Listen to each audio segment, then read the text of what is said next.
Hey there, welcome to another video. I'm Thiago and I'm a Cambridge certified English teacher. I've been teaching this language for 20 years and my main purpose here is to help B1 level learners move to a solid B2 level and beyond. If you're new here, welcome to the channel. Alright, so in today's lesson, we're going to be talking about 2.5 Men. And in this clip, specifically, one of the main characters, Alan Harper, is suffering from insomnia. So, he decides to go see a psychiatrist to see if he can solve this problem. So let's get started here. Nothing seems to work. I've tried warm milk, exercise, hypnosis. Why don't you just take a pill? So the psychiatrist from the get-go is already asking Alan, why don't you just take a pill? A pill is a small dosage of medicine that you usually swallow whole. So why don't you just take medication? Take a pill to sleep. Because I don't need a pill. The root of my insomnia is psychological. That is why I'm sitting here with you, a psychologist. Interesting. So, Alan is saying the root of my insomnia. In other words, the cause or the source of my insomnia. So, if you say that something is the root of a problem, that thing is the main cause or the main source of the problem. It's a very nice collocation, by the way. A collocation is a group of words that often go together in everyday conversation. So the next time you have a problem, think to yourself, okay, what is the root of the problem? What is the source? What is the cause? Psychiatrist, a medical doctor, which is why I can prescribe pills. Is that some And the doctor keeps pushing for the pills, right? kind of shot at me because I'm just a chiropractor? Ah, that is a good line that Alan delivers here. Listen. Pills. Is that some kind of shot at me because I'm just a chiropractor? Is that some kind of shot at me because I'm just a chiropractor? That's his profession. And throughout the show here, many people, including his older brother, make fun of Alan because he's a chiropractor. They say that being a chiropractor is not a real doctor. They say that as an offense to him.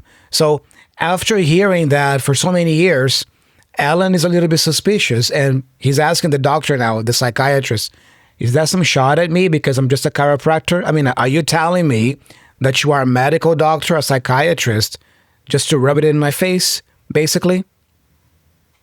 Oh, of course not. But I am a real doctor.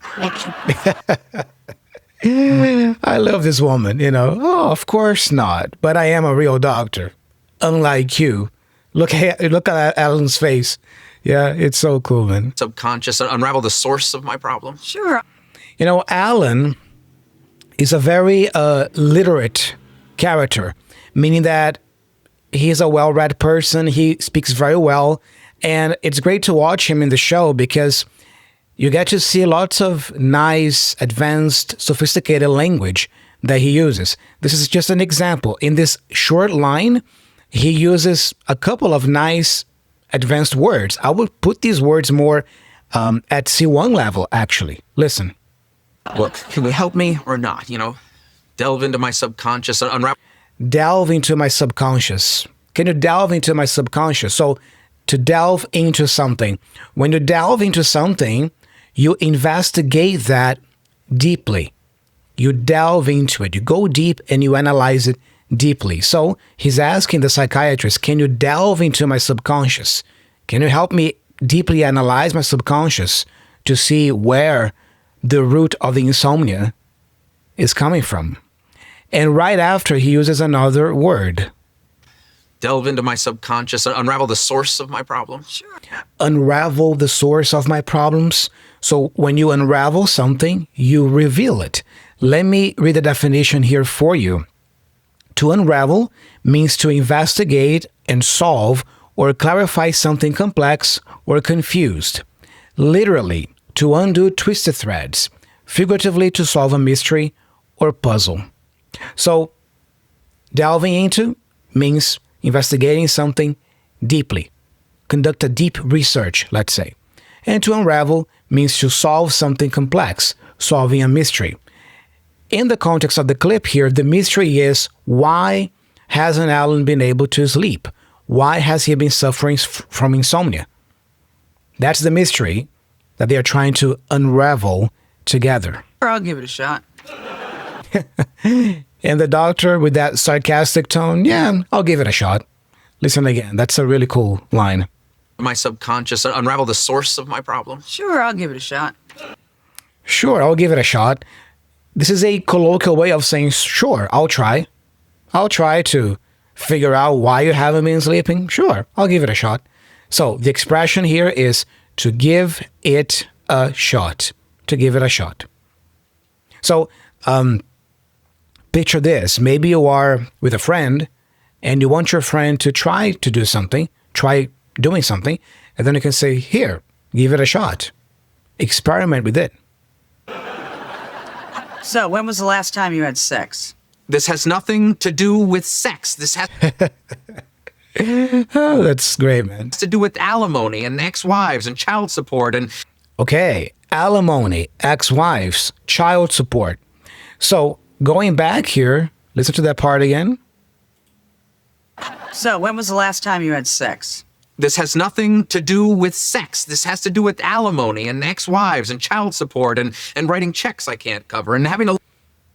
You see, so throughout the show, Alan has been having a pretty rough life.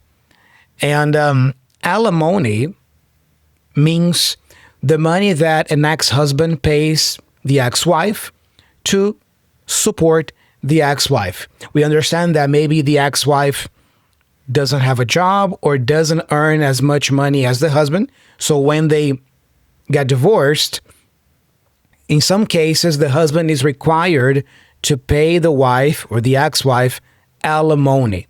That money is supposed to support the ex-wife and help the former spouse either get back on their feet or just maintain the same lifestyle they had while married. So that's called alimony. And throughout the show, Alan pays Judith, his former wife, alimony every month.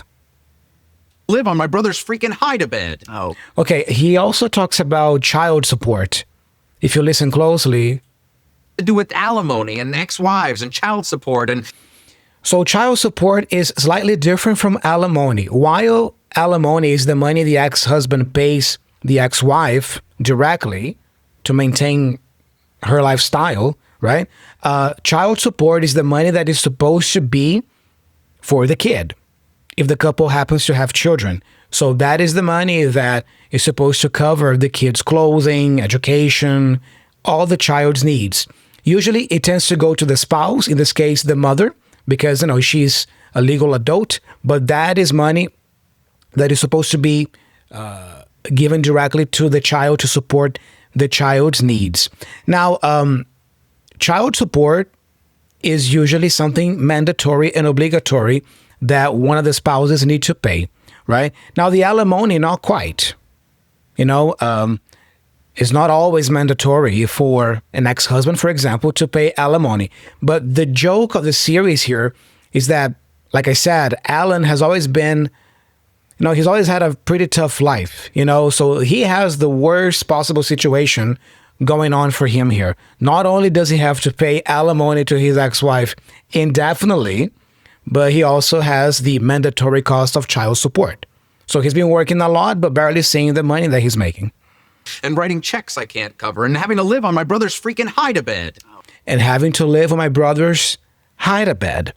A hide-a-bed is like a simple couch or sofa that can turn into a bed.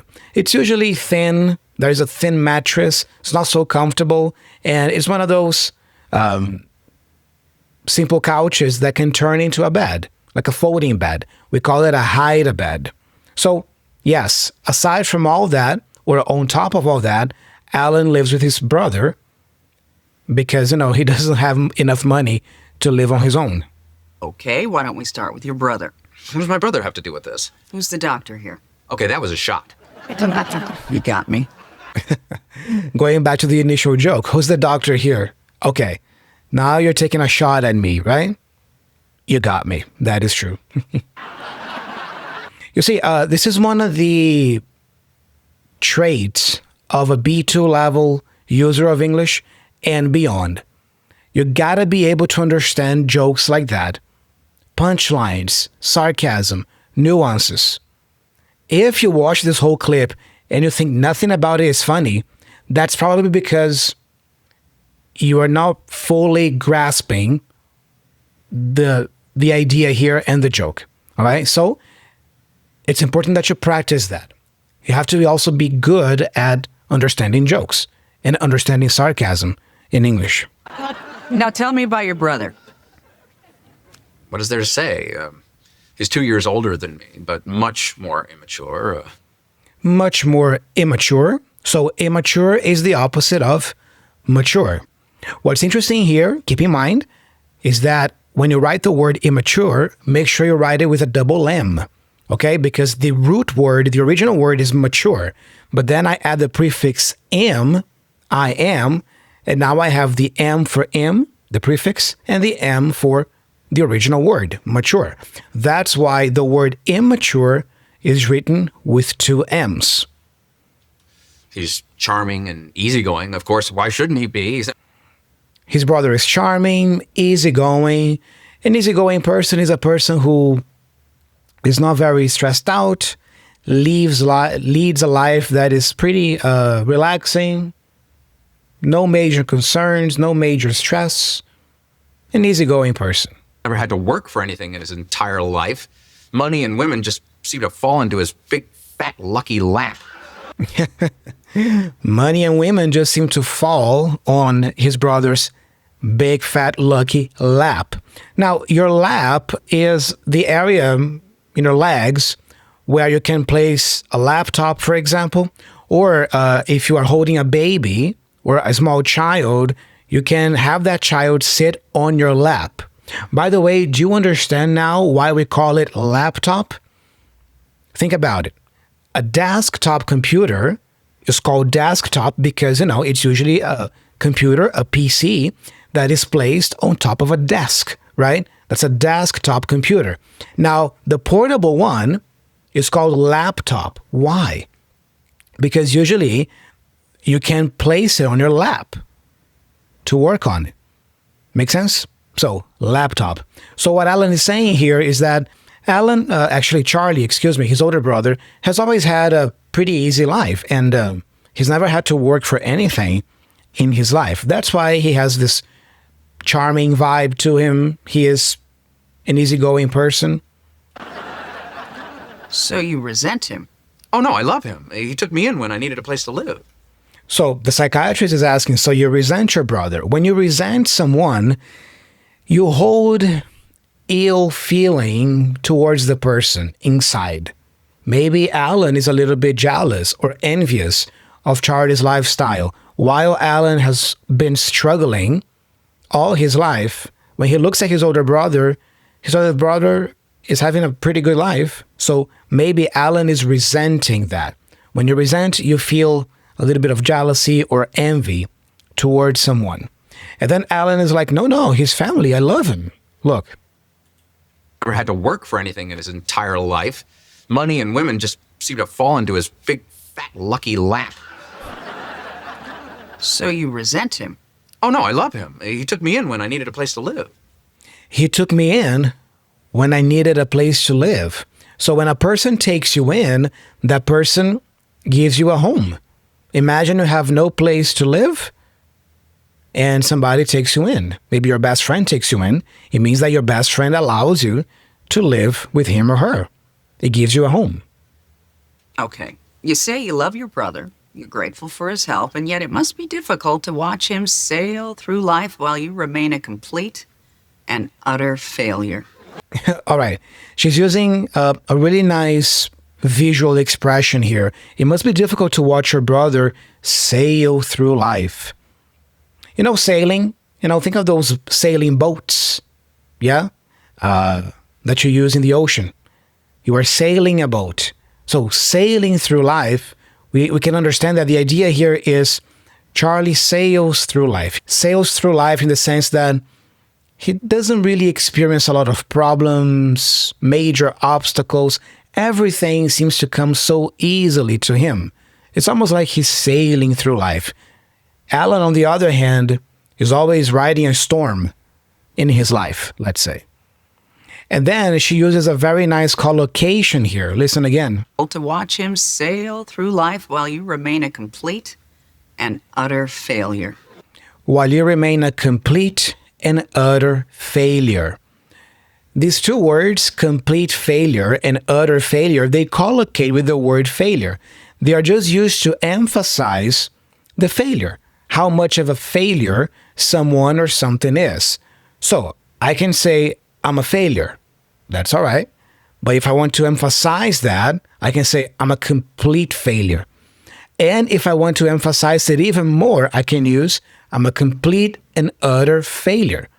But you see how strong that sounds. And these words are coming from the psychiatrist's mouth.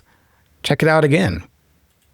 Life while you remain a complete and utter failure. I didn't say I was a complete failure. Huh.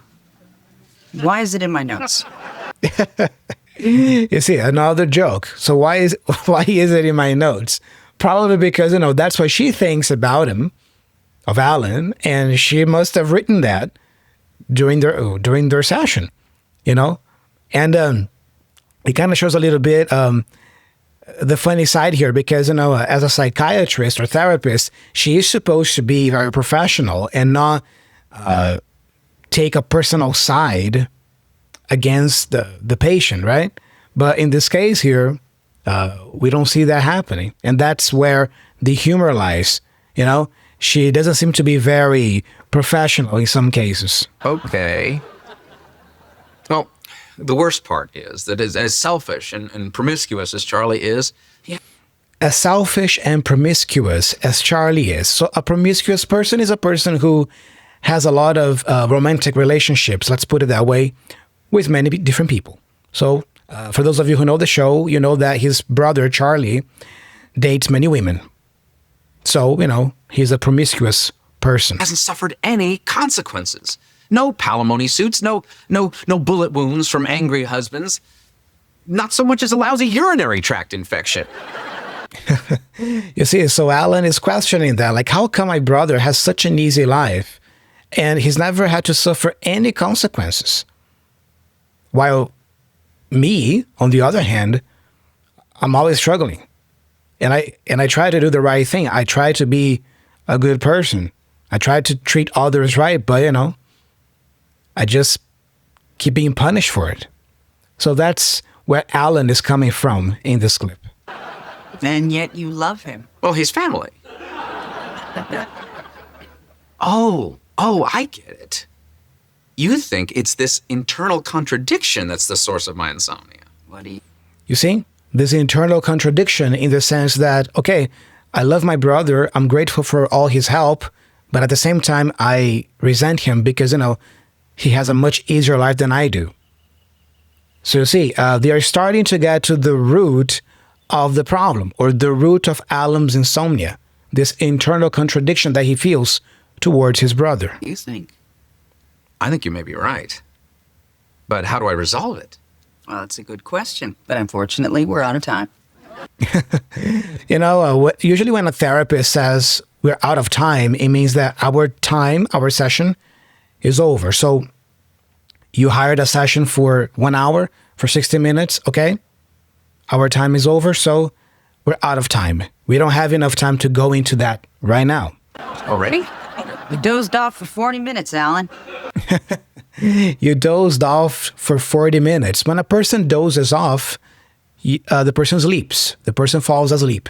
So because Alan has been suffering from insomnia, out of the 1 hour session he had originally, hired to have, he dozed off for 40 minutes. So he only got to talk to the therapist for 20 minutes, actually. You're going to charge me for that? I was awake. You see, one thing I love about this character, the psychiatrist, is that she's also very, she's kind of a mercenary in the sense that, she likes money. Yeah, and she's ruthless with how she charges her clients, her patients, and she's not going to let anybody, try to get out of paying her. I love that. Fine, fine. Can I write you a check? Oh, boy. Alan, you know, when a patient tells me they're writing checks they can't cover, I kind of have a little cash-only policy. Yeah, I mean, Alan just told her, yeah, that he has been writing checks he can't cover. When you write a check you cannot cover, you mean that you are writing checks, but you don't have enough money in the bank account to actually cover those checks and actually pay the recipient fully, you know? So she's like, you know what? Cash only, please, you know? Right. Where's the closest ATM? Downstairs in the lobby. Yeah, the closest ATM. The ATM is that cash machine that allows you to go there and withdraw some money, some physical money or cash from it. The letters ATM stand for Automated Teller Machine. Automated Teller Machine. You know, many years ago, it was common for us to go to the bank physically, right? To pay a bill, for example, and the person who would collect those payments